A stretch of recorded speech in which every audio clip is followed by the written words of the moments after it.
Hi parents, this is Mr. Hall. I'm going to be breaking down Carpool for you for the year 2021-2022. There are a couple changes, so let's get started.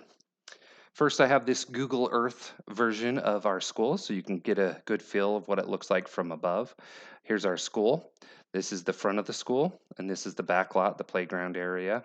Also, things to look at because they'll impact it this year is this new road and the apartment area. So the new road here and back here, this is new construction, but it actually is finished even more than this now, and the roads are completed, and we'll use those. So some things to consider. One of the major features you're going to notice this year is this crosswalk. We've added a crosswalk towards the back of the parking lot. This is one we're going to utilize exiting the school. There's a gate right here, and it'll actually exit out into this road right here. Okay, it's going to make pickup a little easier. That's one of the newest things we're going to be doing this year. The next thing I want you to notice is we are separating the back lot from the front lot pickup. This is after school, not before school. So before school, you're able to come drop off your students only in front of the school. The back lot will be closed, and we're actually going to have the opportunity for kids to play in the background first thing. So when school starts in the morning, feel free to pull in, go to the front of the school, drop off your kids.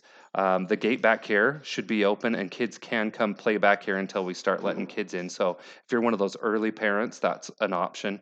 But the school opens at 8 o'clock. The back lot, though, at the playground, we are going to allow kids 7:45 or so for the very early kids. Okay. All right. So let's talk about, drop off. One more thing.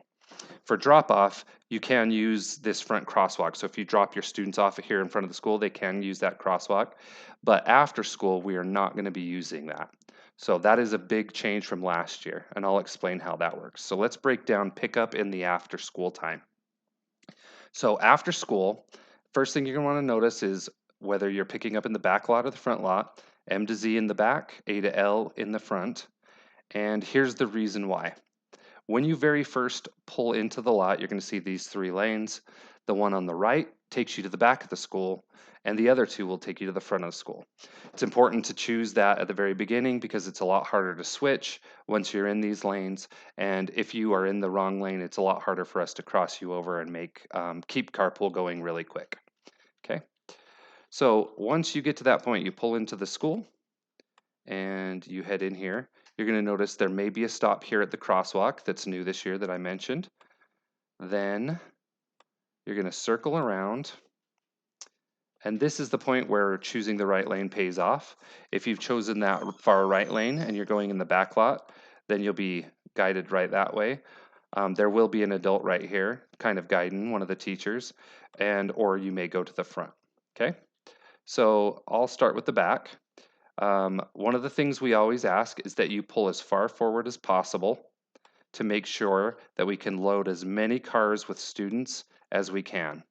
So the closer you pull forward, the easier it is for us to load students. Always try and load those students in from the side closest to the curb, and never leave your car unattended. So if you have to go into the school, don't use the pickup alongside the curb. What you would do if you do need to is there's parking area here and a little crosswalk to go into the school, and that way you don't slow down traffic. So if you do need to get out of your car, make sure you park in this area. Otherwise, pick your students up alongside the curb, pull all the way forward, and have your students go in the door closest to the curb. Okay, same idea with the front. You come through this front, park alongside the curb, make sure you pull all the way forward to make sure there's enough room. Have your kids get in, and then after they've gotten in, feel free to pull out. This area right here, I want you to notice, this is a big area.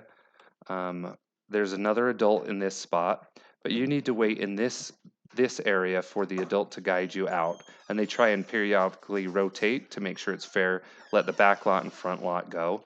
And as you exit, we ask that you try to exit to the right towards 1000 North, because that makes it go a little bit quicker in the long run. Okay. Now, so that's carpool. Okay. So one last time, I'll recap that. You want to make sure that your car You want to make sure that you pull in, choose your lane, front or back, depending on your last name. Head in there, pull up as far forward as you can. Make sure your students pull in the side closest to the curb, and then wait for an adult at this point to guide you, one of the teachers to guide you out, and then you're good to go. If you do choose to go inside the school, make sure and park in this area right here, and then go into the school across the crosswalk so that you don't slow down traffic inside on the lot. Okay, now if you do have a student who is, let's say, walking home or meeting you out off of school grounds, here's what we ask. You have a couple options. One of them is to pull into this lot. You can have your student cross this crosswalk, get in your car, and then you can leave through the parking lot. The second option is for you to park maybe further alongside this outside curb, which we're going to utilize this year. Students will cross the crosswalk, go through the gate, and then you can meet them out here and take them from there. The reason we chose this is it's a lot less traffic on this road and a lot more options for you to leave. Rather than before where we really got backed up, where all people left here to the 1,000, 1,000 north, and it would get backed up. This way has several options because you can exit up here, turn left to 1,000, which actually is really quick. Go up here, turn right, and you can exit and head back towards Macy's. There's actually 3 or 4 roads you can circle down. Or if you want to, you can turn back this way, exit out towards 1,000, or head back that way. So it actually gives you 4 options rather than our original 2, which we're really hoping will speed up carpool. Okay, like I said earlier, I had explained this front crosswalk change a little bit later, so here we are. The first thing I want to say, just to recap so we're all clear, this front crosswalk is able to be used before school. So if you pull up alongside the curb, drop off your kid, they can enter the school before school. After school is a different thing. So after school, we are not going to be using this crosswalk. Okay, and here's why.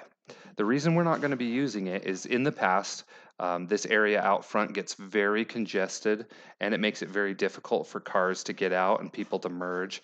And the second reason is sometimes it's very dangerous for students as they're trying to find their parents and trying to cross the road, etc. So we want to avoid any of those things, and we are going to emphasize that this crosswalk will not be used after school. Now, if you decide to park here in front of the school, that's okay, but I do want you to see what ends up happening. So if you pull up in front of the school to pick up your student here on the road, your student still can come out there, but what they'll have to do is they'll have to cross this new crosswalk, walk around on the sidewalk, and over to your car. Okay, so that is the major difference. If you want to, you can park alongside this curb. That would make things a lot easier, and that's what we encourage, partly because this road is a lot less busy. So by doing this, our ultimate goal is to have a safer pickup that's a lot quicker. So these are the basics. I'm hoping this makes sense, and I hope it gives you some ideas. A few things to note. We will have teachers out here alongside the entrance and exit to the school to make sure that students are crossing the sidewalk safely. We do ask that you just watch out for those kids, obviously, because their safety is our top concern. If you have any questions, feel free to let us know, and we can kind of clarify, but hopefully this makes some sense. Thanks. Have a good one.